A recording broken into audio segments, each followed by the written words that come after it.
How you doing, folks? Welcome to episode 28 of Finding Your Hidden Superpower, Autism, Asperger's, and those of us who are neurodiverse.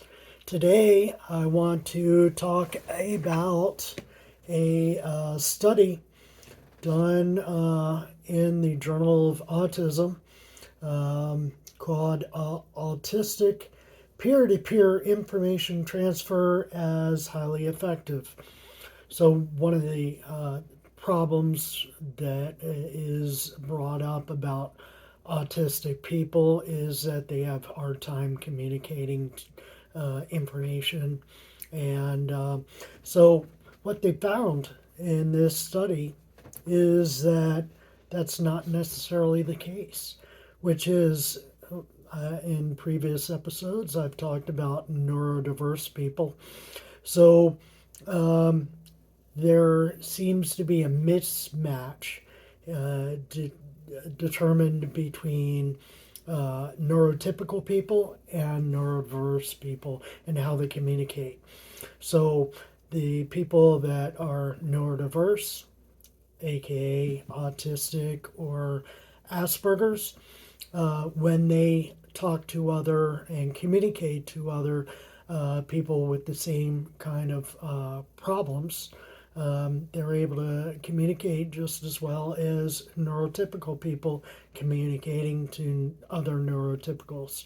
So what happens is that there's apparently a mismatch in the social cues and communication styles, in which the people, since it's a mismatch, neither side is able to communicate properly or understand properly what the other side is trying to communicate. So I'm going to dive into this. And it just talks about effective information transfer requires social communication skills. As autism is clinically defined by social communication deficits, it may be expected that information transfer between autistic people would be particularly deficient. However, what's called the double empathy theory would suggest that communication difficulties arise from a mismatch in neurotype, and thus information transfer between autistic people may be more successful than information transferred between an autistic and a non-autistic person. We investigate this by examining information transfer between autistic adults, non-autistic adults, and mixed autistic and non-autistic pairs.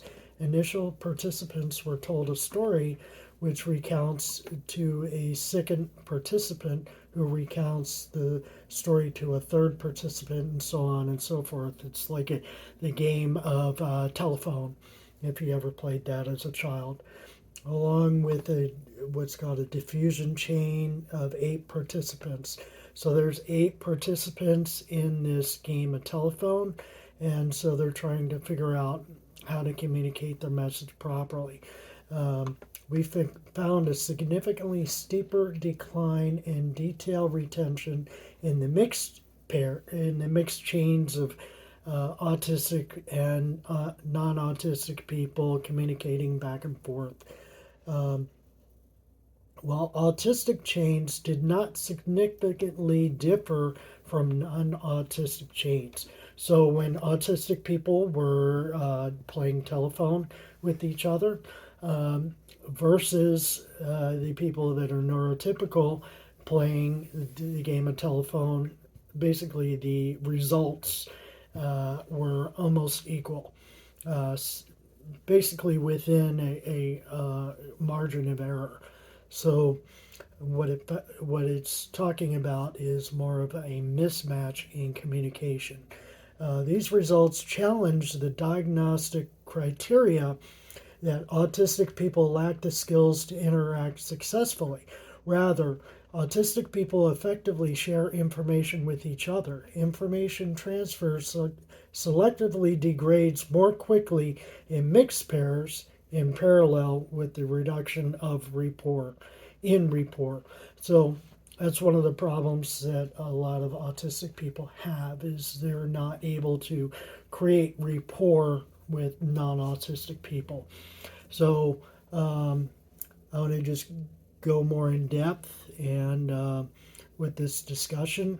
And Autism is conceptualized clinically and in scientific research by core deficits in social communication, interaction, and emotional reciprocity, deficits in nonverbal communicative behaviors used for social interaction, and an absence of interest in peers. This theory, in theory, this should translate into poor transfer with others.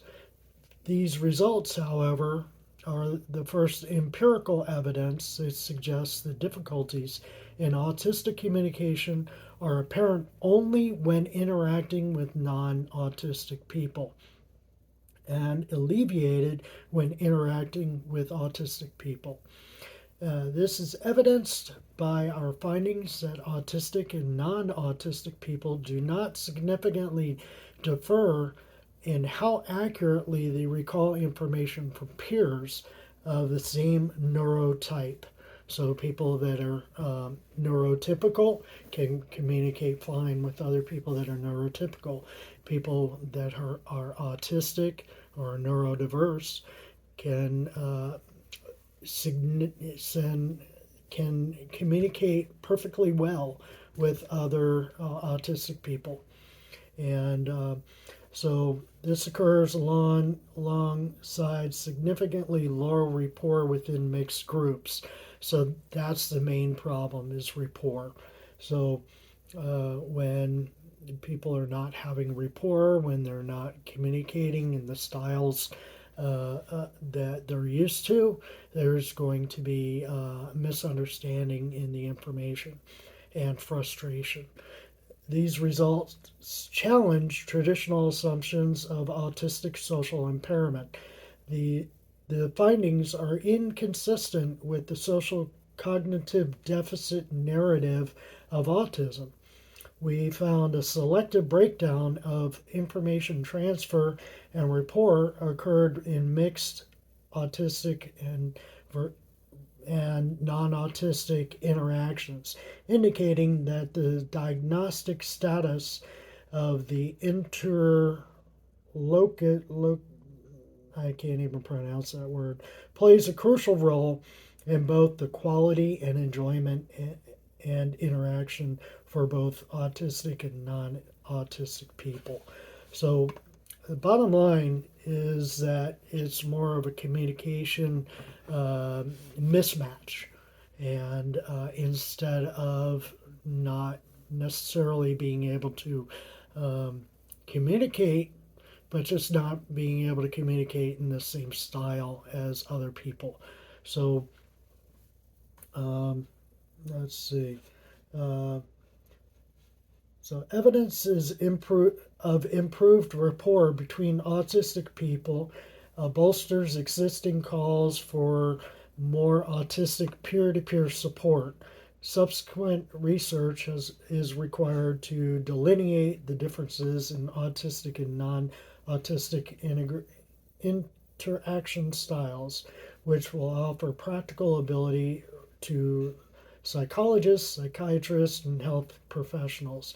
If there can be if they can be taught to adapt their communication style to better accommodate people with autism.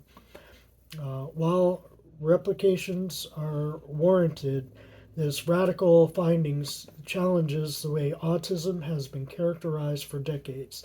There are significant and wide-reaching implications for how autistic people are supported in society.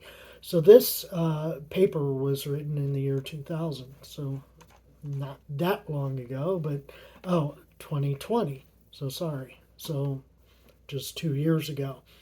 And so it shows a very different side of autism and neurodiversity, that it's more a communication impasse, style differences with rapport and matching each other's communication style. And so I'll be looking into this in the future. I hope you enjoyed this and have a good day.